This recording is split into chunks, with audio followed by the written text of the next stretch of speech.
when it comes to Christmas films, I have my favourites out of the big ones. But actually, every year I actually like to watch some lesser known Christmas films that I perhaps haven't seen. I guess the main reason for that is because there are only so many big Christmas films before you've seen them all. And one of the ones that I watched a couple of months ago, probably middle of summer, was Finding Santa, the 2017 Hallmark film. And I watched this because Jodie Sweetin's in this, and when I was looking through some films she'd done, this one stood out for me, and I thought, this sounds really good. And I have to say, this is actually one of my favourite, not one of my favourite Christmas films ever, but one of my favourite lesser known Christmas films. So there won't be any spoilers in this, but if you just want to know whether or not you should watch the film, absolutely, it will put you in the Christmas spirit. It's fantastic. So the description from IMDb is as follows. Grace is thrilled to be taking over the town's Christmas parade, but when the man playing St. Nick breaks his arm, she needs to find a replacement, even if the replacement is unwilling. This is directed by David Winning and written by Julie Sherman Wolfe. And for me, the selling point was Jodie Sweetin, who plays our protagonist, Grace. And Grace owns a holiday shop, which is, Christmas, and this is obviously her busiest season, and for one reason or another, she then takes on a big part in the parade for this year.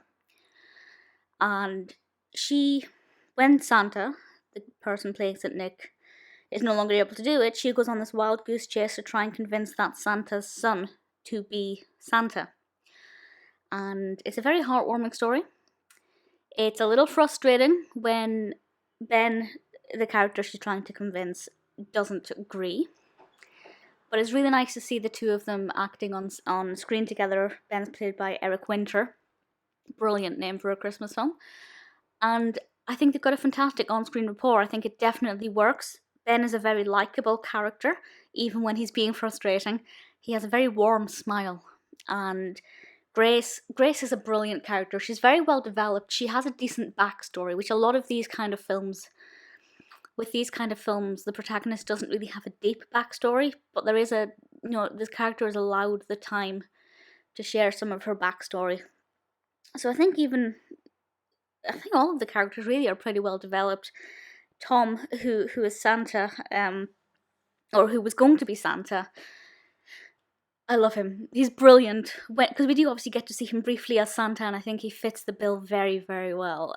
He looks the part, and if I met him in Santa's grotto for some reason, I'd be very convinced. I'd be very pleased. So I have no complaints about this.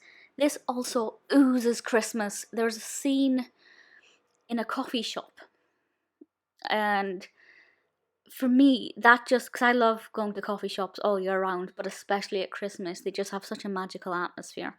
And there's a scene in a coffee shop that I just think epitomizes Christmas for me. It's a really magical, lovely film. It's very heartwarming. I didn't cry, but I welled up. So it will make you feel quite a roller coaster of emotions. But most of all, it will get you into the Christmas spirit. It is very festive. It is very Christmassy. And I think you will love it. It's not long, it's about an hour and a half, which I think is a really nice length of time for a cosy Christmas film. Jodie Sweetin is obviously fantastic in it. I have zero complaints, and I would very happily watch this film again. If you've seen Finding Santa, please let me know what you think of it. If you haven't, try and get hold of it. I promise you won't be disappointed.